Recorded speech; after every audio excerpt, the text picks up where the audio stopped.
Hello student, आज के lecture में हम पढ़ेंगे C4 साइकिल, जिसको हम लोग हैच एंड स्लैग साइकिल भी कहते हैं। तो C4 साइकिल या हैच एंड स्लैग साइकिल। अगर हम इसके एग्जाम्पल की बात करें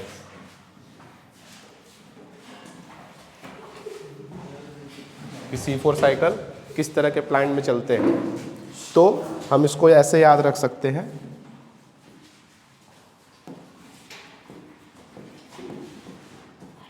मास M stand for mess, A stand for amaranthus and chenopodium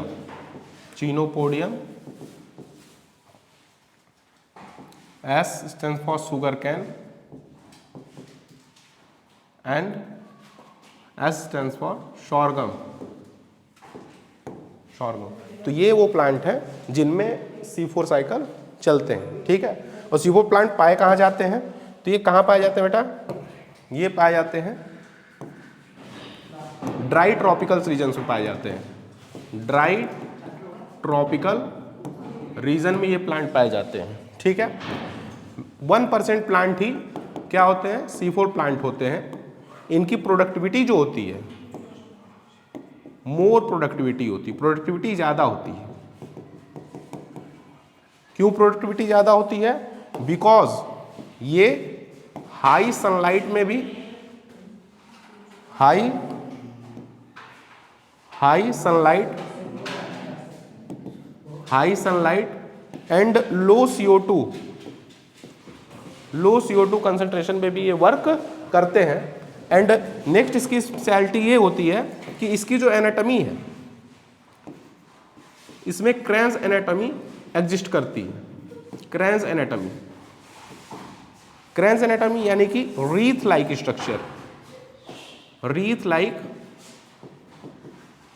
structure. अब ये होता क्या है क्रेन्स एनाटॉमी? तो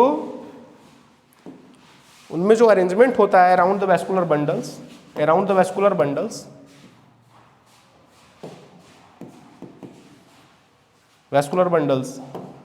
के अराउंड जो बंडल सीड सेल का अरेंजमेंट होता है वो कुछ कंसेंट्रिक रिंग की तरह होता है।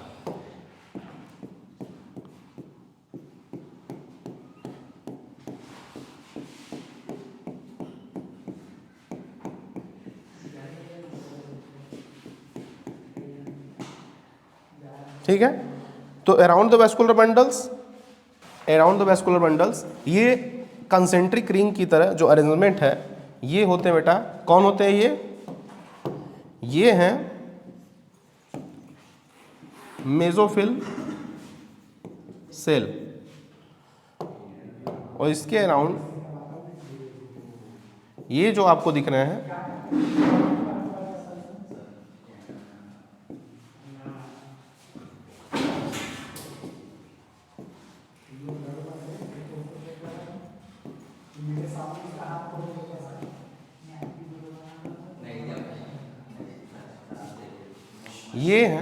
ये हैं बंडल शीथ सेल, ठीक है। तो अगर हम C4 साइकिल की बात करें तो ये हमारे बेटा हो जाते हैं मेसोफिल सेल और ये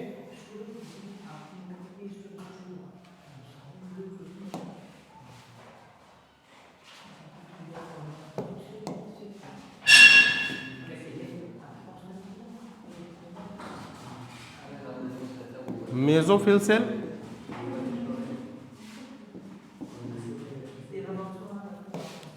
और ये बंडल शीथ सेल। तो आइए C4 साइकिल देखते हैं कैसे चलता है। पहली बात तो CO2 एक्सेप्टर कौन होता है? तो CO2 आया, So CO2 is accepted by PEP. It means phosphoenol pyruvate.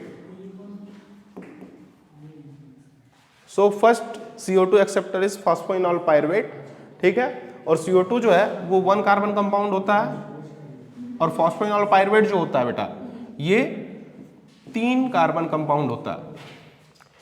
अब ये दोनों मिलकर in the presence of enzyme PEPcase, जैसे C3 साइकिल में जब CO2 which is accepted by RUBP in the presence of enzyme rubisco, और वहां पे रुबिस्को एज अ कार्बोक्सिलेज की तरह एक्ट करता है, ठीक उसी तरह यहाँ पे CO2 accepted by PEP and CO2 is 1 carbon compound product and PEP is 3 carbon compound. तो एंजाइम के प्रेजेंस में, किस एंजाइम के प्रेजेंस में? पेप्केज एंजाइम के प्रेजेंस में ये क्या है अपना प्रोडक्ट बनाएगा which is the first stable product. तो फर्स्ट स्टेबल प्रोडक्ट क्या होगा बेटा? फर्स्ट स्टेबल प्रोडक्ट, तो फर्स्ट स्टेबल प्रोडक्ट इसका ऑक्सोलो एसिटिक एसिड होगा जो कि 4 कार्बन कंपाउंड का प्रोडक्ट होगा। अब ये ऑक्सोलो एसिटिक एसिड किस में कन्वर्ट हो जाएगा? ये मैलिक एसिड या फिर एस्पार्टिक एसिड में कन्वर्ट हो जाएगा, और ये एस्पार्टिक एसिड या मैलिक एसिड इस मेजोफिल सेल से कहाँ जाएगा बेटा? इस मेजोफिल सेल से ये आ जाएगा बंडल सील सेल में। अब ये मैलिक एसिड कितने कार्बन कंपाउंड है? 4 कार्बन कंपाउंड है, ठीक है। तो इससे एक CO2 जो है, इससे एक CO2 जो है वो क्या हो जाएगा? रिमूव हो जाएगा, और वो किसके लिए चला जाएगा बेटा? C3 साइकिल के लिए। किसके लिए? C3 साइकिल के लिए, ठीक है। बचा ये 3 कार्बन को, ये किस में कन्वर्ट हो जाएगा? पायरुविक एसिड में, विच इज 3 कार्बन कंपाउंड, ठीक है। 4 कार्बन कंपाउंड था मैलिक एसिड, एक CO2 डिकार्बोक्सिलेशन हो गया, ठीक है। वो C3 साइकिल कंज्यूम कर लेगा, क्योंकि आप जानते हैं कि C4 साइकिल में या C4 प्लांट में मेजोफिल सेल्स में क्या चल रही है? मेजोफिल सेल्स में C4 साइकिल चल रही है और बंडल सील सेल में C3 साइकिल चल रही है, ठीक है। तो C3 साइकिल में कुल कितने ATP NADPH लगे थे? तो ATP 3 लगे थे, ठीक है, एक CO2 के लिए, ठीक है, और NADPH लगे थे 2 लगे थे, ठीक है। तो करीब करीब ATP 3, तो यानी कि 6 बार एक ग्लूकोज मॉलिक्यूल के लिए 6 बार केल्विन साइकिल चलेगी, तो 6 बार यानी कि 18 ATP लगी थी C3 में। तो यहाँ पे 18 ATP C3 के लिए, ये C3 के लिए लिखा रहा हूं मैं बेटा, 18 ATP और NADPH 2 लगे थे, तो एक ग्लूकोज मॉलिक्यूल 6 बार चलेगा, तो कितने हो जाएंगे वो? 12 NADPH, ये C3 साइकिल के लिए, C3 साइकिल के लिए, ठीक है। और ये पायरुविक एसिड जो है ये वापस से रीजनरेट होगा बेटा। रीजनरेट किस में होगा? वापस से रीजनरेट जो है ये पायरुविक एसिड रीजनरेट हो जाएगा किसमें? तो ये पायरुविक एसिड रीजनरेट हो जाएगा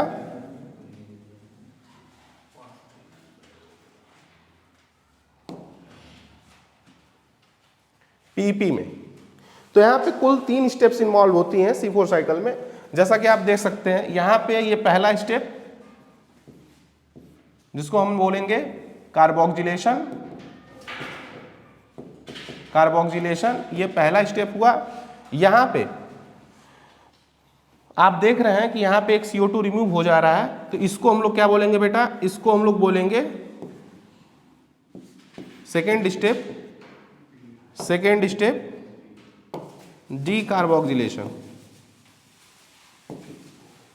डीकार्बोक्सिलेशन, ठीक है।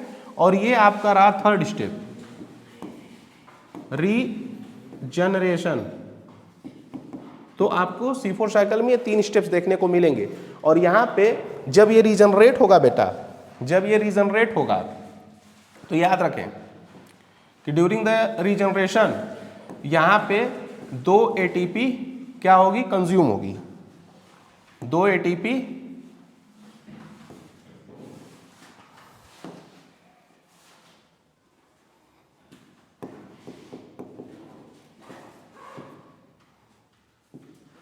2 ADP प्लस इनऑर्गेनिक फॉस्फेट में ब्रेक हो जाएगा।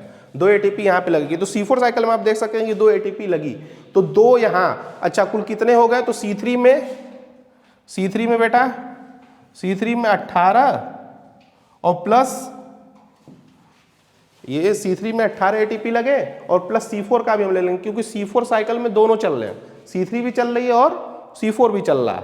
ठीक है, आपके मेसोफिल सेल्स में, क्योंकि आप जानते हैं C4 प्लांट के अंदर जो क्लोरोप्लास्ट की जो एनाटॉमी है वो क्रेंच एनाटॉमी है, जिसमें आपको बंडल सेल देखने को भी मिलते हैं और मेसोफिल सेल से देखने को भी मिलते हैं।